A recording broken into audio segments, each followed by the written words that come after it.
The next time you think about what HIV looks like, I want you to think about Greg Louganis. In 1988, 6 months before he was about to leave for the Olympics in Seoul, Greg found out that he was living with HIV, and from there, well, you probably know the rest. He did go to Seoul, and during one of his first dives, he hit his head on the diving board. They immediately gave him stitches, and 30 minutes later, he got back on the board to continue diving. And he won 2 gold medals. This made him the first man and only the second person to ever sweep both diving events in 2 consecutive Olympics.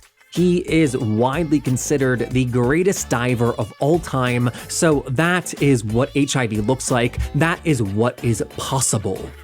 I wanted to talk to Greg about this moment because it was bigger than just him, of course. And even though he wasn't open about his HIV status then, when he did share it with the public in 1995, HIV was no less of an issue as it unfortunately remains today.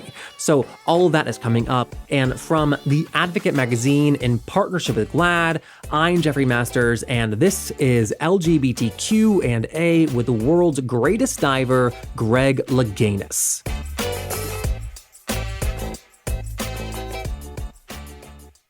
I'm going to start off by going back to the 1988 Olympics in Seoul.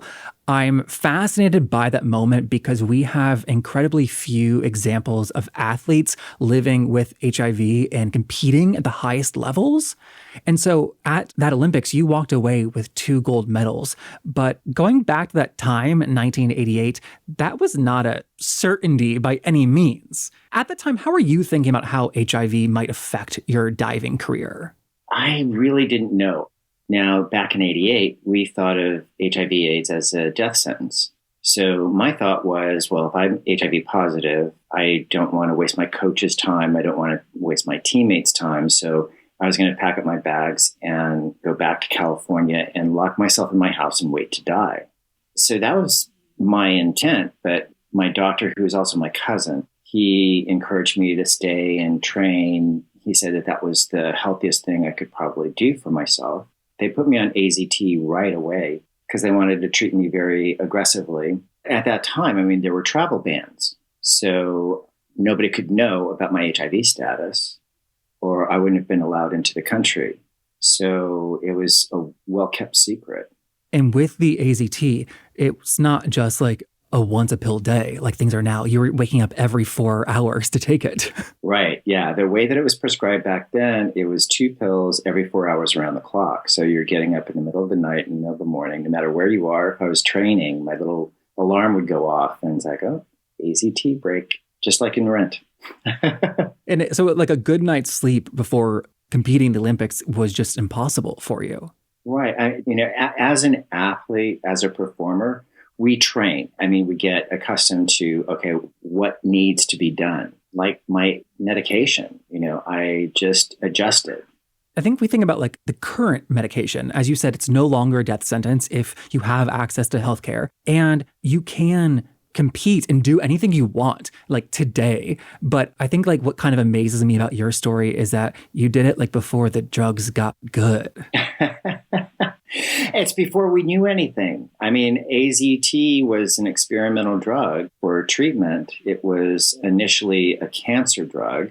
And so they didn't know the toxicity. They didn't know potential side effects. We were basically guinea pigs. And so everything we're describing sounds incredibly stressful on top of just the normal stress of competing at the Olympics. How would you rate how you were dealing with that stress? I learned through just my life in general, as a performer. It's like, okay, you sprain your ankle, wrap it up and get back out there. As soon as the music starts, you gotta perform. It's that mentality. I was able to compartmentalize my life. When I was in the pool, when I was competing, when I was training, HIV/AIDS didn't exist. That was kind of a sanctuary for me. So it was a place that I could go to really to seek refuge from the stress of the HIV diagnosis. I was also wondering too, As you said, it was just a death sentence back then. I was wondering like how that affected the like decisions you were making. You fell in the Olympics that year. You hit your head on the diving board. You were bleeding, you had a concussion, you got stitches, and then you got back on the board 30 minutes later. And I wondered how much of that was just like your drive and determination versus also thinking that you were going to die and had like nothing to lose. Well, trying to roll everything up in one little moment. I mean, going into the 1980 Olympic Games, I was the odds-on favorite because I was world champion a couple years before. And going into the competition, when I did my reverse 2.5 pike and hit my head on the board, in that split second, I became the underdog. And so, the underdog position is generally much more comfortable to be in because then you have nothing to lose. And also, it kind of was a wake-up call to my coach, Ron O'Brien, and myself to pay attention because, nothing is guaranteed. Anything can happen. And so it really forced us to focus in on, okay, let's just do one dive at a time and not get ahead of ourselves. And so it really really pushed us to focus on the moment, being in the moment. And so when you shared with the world that you are living with HIV, this was in 95. And that's kind of when like the controversy started that like, oh, he's bleeding the pool, even though we know now, like, there was no way to transmit through pool water. Right. However, was any of the coverage also like, wow, this Olympic athlete has HIV, hit his head, and still won the gold medal? I think initially it was, a lot of finger pointing, a lot of accusations. But then I think it was like, oh, wow, God, you got back up there. How'd you do that? To me, like that timing is remarkable where it's 1988, the AIDS crisis is unfolding, ACT UP is acting up, right? Yeah. Even though you weren't out at the time in the Olympics. In 95, when you did come out, that was still an incredibly dark time for HIV AIDS. And so like you coming out as living with HIV and as being this gold medal winner, to me, that's like a huge PR moment to help combat stigma. Yeah, I guess it kind of turned into that. That wasn't my intent. I was doing Jeffrey, the play. By Paul Rudnick. Yeah. So I was able to live out my fantasies and fears on stage because Darius is out and proud. He's in gay pride marches. And he also, I felt, delivers the most poignant message to the lead character, Jeffrey, when he turns to Jeffrey and says, Jeffrey, hey, AIDS, not life. That was a big part of it because I felt isolated.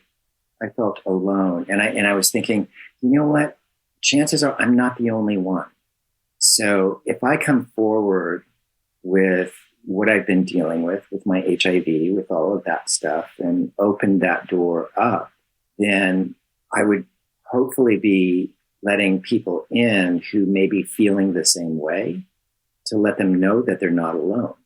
And your life for so long revolved around diving. It took up all of your time necessarily.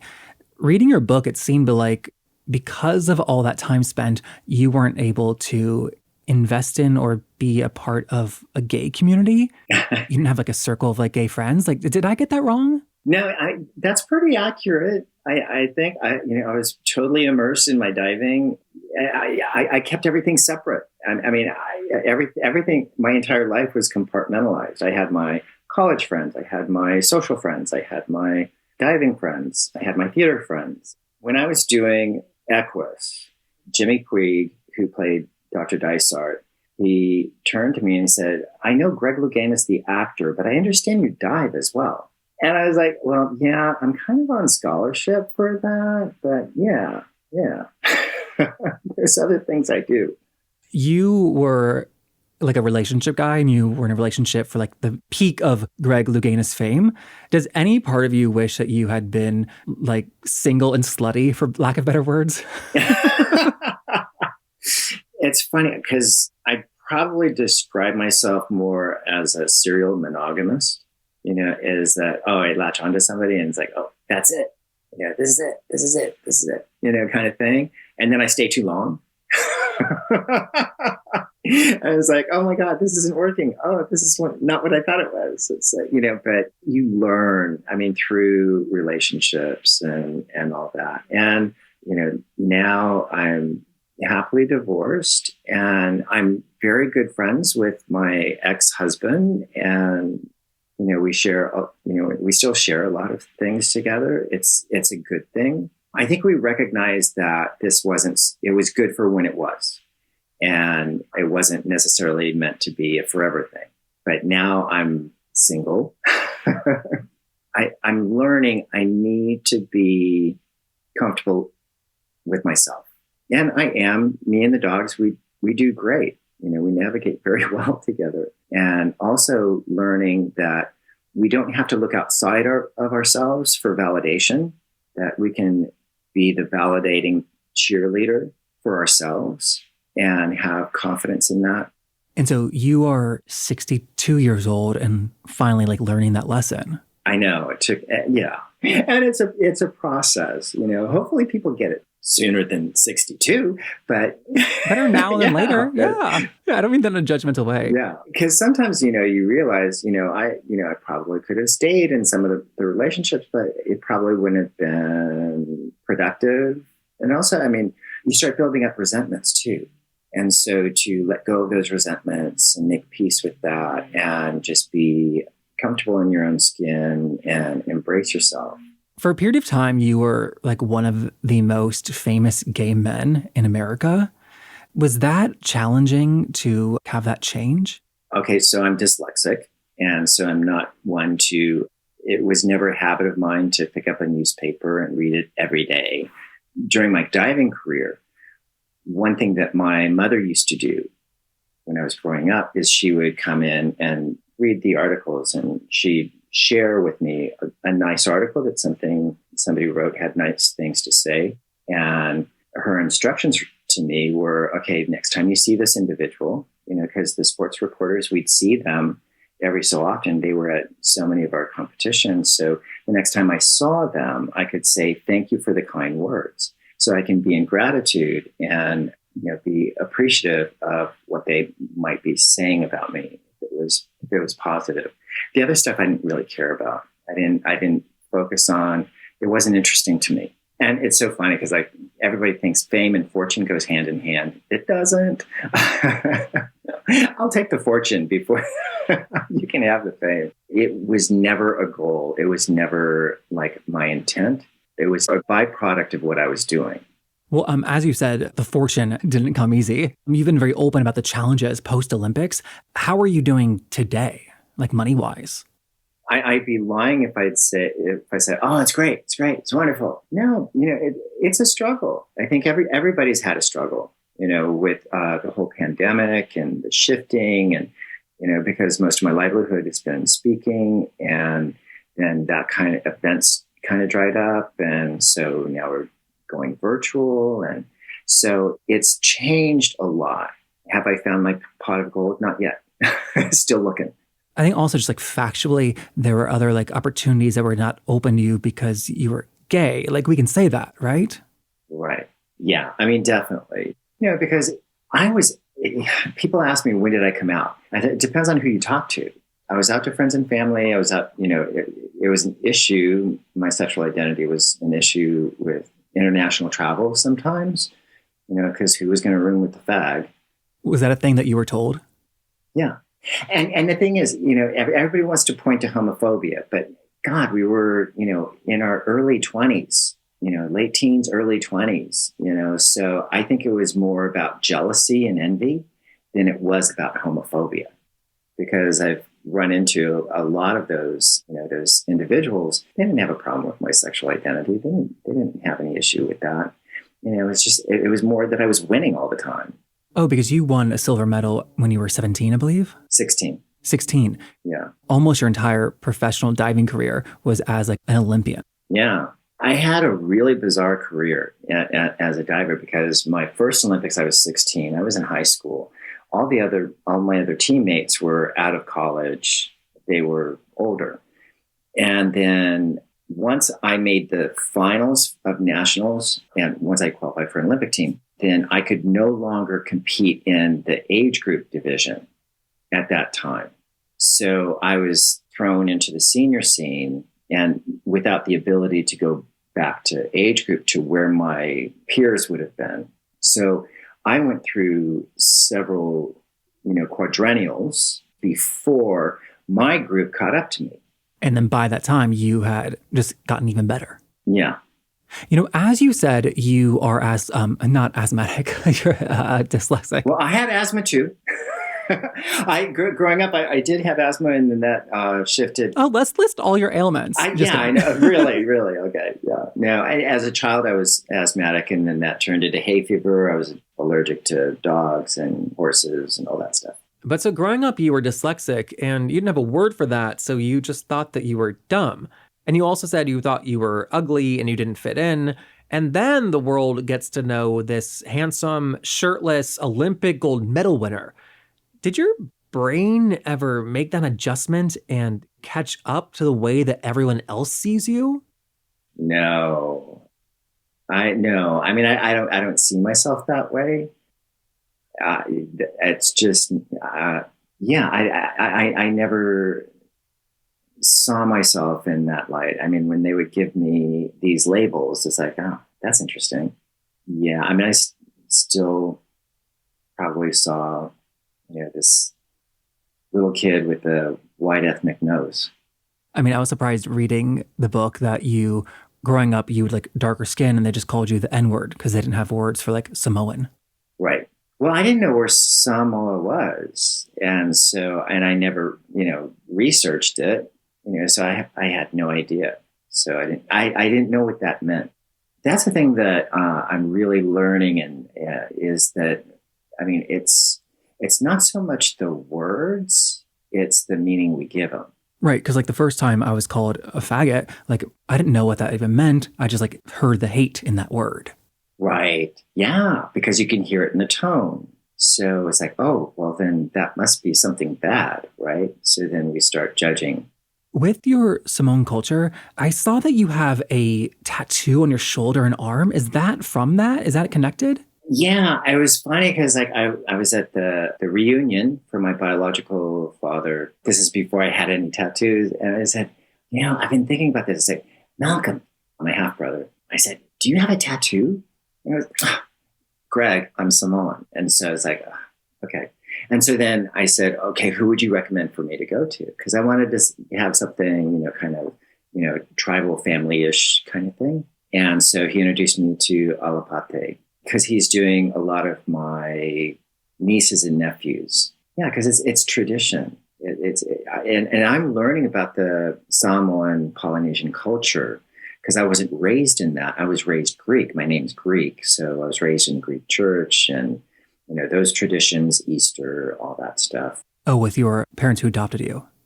Right. Parents that I grew up with. Yeah. And it's funny because in the Polynesian culture, it's all about the elders. And so I was staying with my brother this one Christmas and I was observing there was a little bit of tension and I realized, oh my God, I'm the elder. And it's okay, Malcolm, look, I always wanted a big brother and I may be older, but you're my big brother. I mean, and he's a big guy. He is. I mean, he was a world champion power lifter kind of guy who was on the Honolulu police force. I look to him. He is my big brother. He's that family. I'm learning.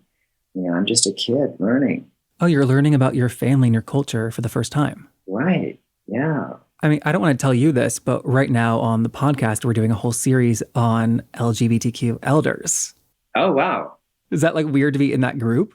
Oh my God. Yeah. I mean, because you know what, that was probably the weirdest thing for me, finding my biological family, because in the family that I was raised in, I was the baby. And then now I'm the elder perceived. And it's oh my God, no, I don't want to be the eldest child. I know how to be the baby. I don't know how to be the oldest child. Going back in time though, you won those 4 back-to-back gold medals and then retired. And you'd worked for so long to achieve this one goal. I kind of wonder, what does a person do when they work for so hard for so long to achieve something, and then they do it before they turn 30? What was it like to have to figure out what you wanted to do next? Well, I didn't think I'd see 30, honestly, because I was diagnosed in 88 and generally they gave you 2 years. And so I didn't think I would see 30. And then a year, year'd go by, year'd go by, year'd go by, kind of thing. So now at 62, it's like, wow, now what do I do? I got to get a job. So did that kind of stop you from planning like for like your long-term future and like financial decisions because you didn't think you'd have to deal with those things? Yeah, there was a point there. It's like, oh, I'll do whatever I want because I'm not going to be here. And then all of a sudden, probably around 40 is when it's like, shit, I got to figure out what to do here. Figure out a means of living and paying my bills. So reaching 40, you've seen firsthand the evolution of like HIV/AIDS meds from like AZT to where they are now. What was that moment like when you found out that with the current drugs that you could even like no longer transmit the virus yourself? Oh, yeah. I mean, that was huge. If your viral load's undetectable, then you're untransmittable. When that information hit, it's like, oh, wow. I mean, it's just really a game changer. Yeah, I mean, it's like, okay, this isn't definitely not what it used to be. But I still go to a couple of doctor's appointments of young men who recently seroconverted because it's still frightening. You don't know what it is, what it looks like, and how it's going to be managed and all that stuff. And I've probably been on just about every HIV/AIDS medication that's out there, so I know side effects and all that stuff. When you found out you were undetectable, did that have like a noticeable effect in like your mentality, like how you like went about like life at all? No, I mean, because what I was conditioned to in my early diagnosis, I'd go to my doctor's appointment, get my numbers, and then they'd put that file back in the shelves, back in the filing cabinet. And that's where I would put it. Because like, okay, I have my marching orders. I've got to do this, and take care of myself and then go about the business of living. So I really didn't focus on it all that much. I didn't know if there were more medications coming down the pipeline. I wasn't really that stressed over all of that stuff because I knew that it was going to be what it was going to be. I see. That's healthy. Yeah. I mean, because I didn't have control over it. I mean, a lot of my friends were like, oh my God, this is the last combination I can do because I'm resistant to, all of these drugs. And I didn't focus on that. So early on in the diagnosis, when they put the file away, I put the file away. Like in your 30s, you thought that every birthday was going to be your last one. When did you stop treating birthdays like that? Well, okay. So my 33rd birthday, I was wasting. I mean, I was clearly losing weight. I wasn't doing well. And so I thought I was saying goodbye to all my friends. I agreed to have a surprise birthday party and all the people that showed up. It was just amazing. I mean, the areas of my life that weren't supposed to meet, it was like, oh my God, all under one roof. But I did think that I was saying goodbye. And I went to Florida to see my cousin, checked into the hospital under an assumed name. I thought it was gone. That was it. But they found that I had a fungal infection in my colon. So once they got me the proper medication, then I rebounded from that. And then from that point on, it's like, hey, I'm here. Enjoy it. Did having that near-death experience and did having so many ex-partners die from AIDS complications, did all that change how you think about death just in general? Probably. Yeah. Because like people say that they fear death. I don't. What's there to fear? You're not going to be here, right? And whatever your beliefs are, I don't think death is the end. It's just a transition.